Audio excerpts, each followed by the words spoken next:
Hello, Lili Fuhr. You are from the Heinrich Boell Stiftung Institute. Could you let me know why you're here?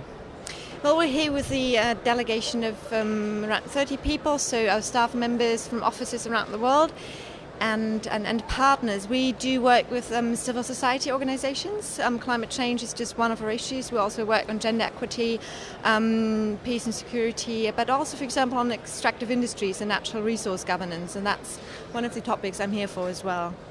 So what's your approach in terms of the extractive industries and their impact on climate change? Well, we've been working with civil society organizations in the field of extractive industries for years, and there's a vibrant civil society, especially in Africa, sub-Saharan Africa. So these people are dealing with issues of governance, of transparency, human rights, conflict issues of the oil industry, for example. And of course, there's an obvious link to the climate crisis, the fossil fuel industry fueling the climate crisis. And so we're trying to better link those two communities because there's little awareness of each other's work on both sides. So activists in the resource governance camp, so to say, are little aware of how the climate crisis impacts their work, just to give you an example. So, if you're fighting for better governance in the oil sector in the Niger Delta, for more transparency, you have to ask yourself the question, in the long run, if we want to go to a low-carbon economy, we can't have that oil anymore. So what do you do with your strategies? How does that impact your work and your thinking? So if we just take it back a little bit to the big oil industries, for example, working in the Niger Delta, how would you go about bringing climate change into the agenda of activists working in that field? Well, for example, there's been reports recently that show quite clearly that industries have been in the midterm election in the US have been funding the climate skeptic camp and those opposed to the bill. So there's an obvious link in that, actually exposing the oil lobbyists in the climate negotiations that are preventing us from having a fair and binding international agreement. That's one link. And another one is to look at the very dirtiest fossil fuels. So since we're running out of cheap conventional oil, there's lots of investment going into tar sand and other dirty forms of fuel. And actually, it's not just happening in Canada, but increasingly outside of Canada, and for example, in Congo, in Madagascar, in Nigeria. So we're trying to link up activists working in Congo, in Madagascar, Nigeria, with folks working on the North American tar sands project to better help strategize and get synergy from the resistance. What is a tar centre? What is the tar sands?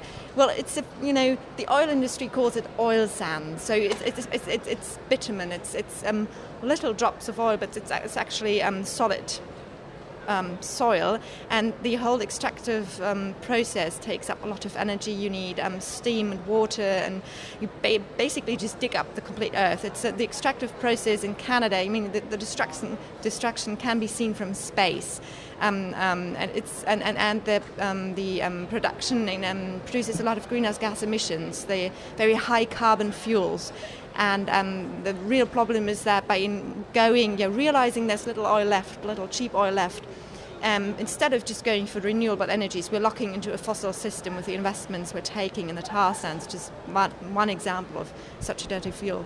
I hear people in the industry talking about tar sands as actually being quite environmentally friendly because they're cleaning up the tar or the oil spillages from the tar that's created from oil spillages.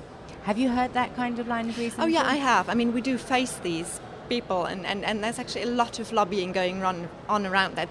The EU is currently trying to come up with a fuel quality directive, and the debate is whether to include a value on tar sands, or say we don't want these dirty fuels. So the Canadian government is quite aware of that and is putting a lot of effort into promoting the sustainable production of tar sands in Canada, which we think just doesn't exist. I mean, the local impacts are huge and devastating. For example, for the First Nations communities living in those areas, there are cancer rates 3 times higher than usual.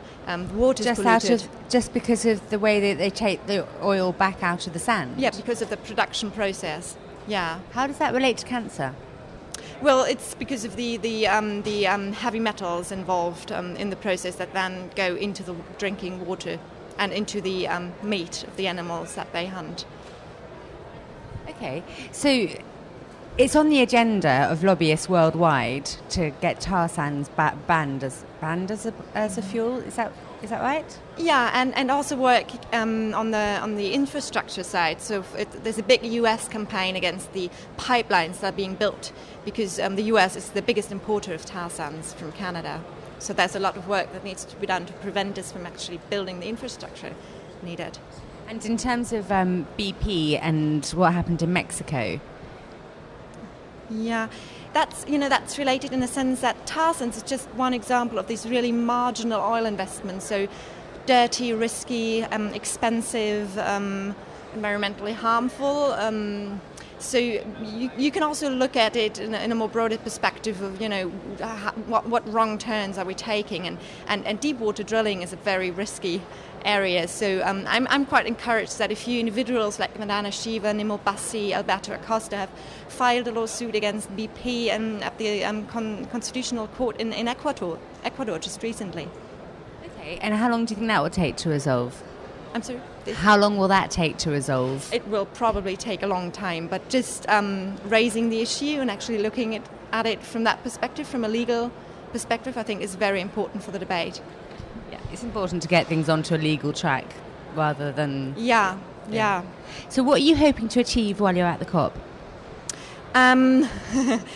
Well, I'm hoping, personally, I'm hoping to link up with many people to think up some good strategies and activities in a run up to COP17 in Africa, because it's, that COP taking place in Africa makes it very useful to take that extractive supply side perspective also, just because there's such a vibrant civil society and extractive industries are so important for Africa. But personally, I also just hope that we'll all leave with a better feeling and less frustration than after Copenhagen. So that's my biggest hope. What would that look like? What would it take to create that better feeling? It would mean that we actually believe we can still do it in time,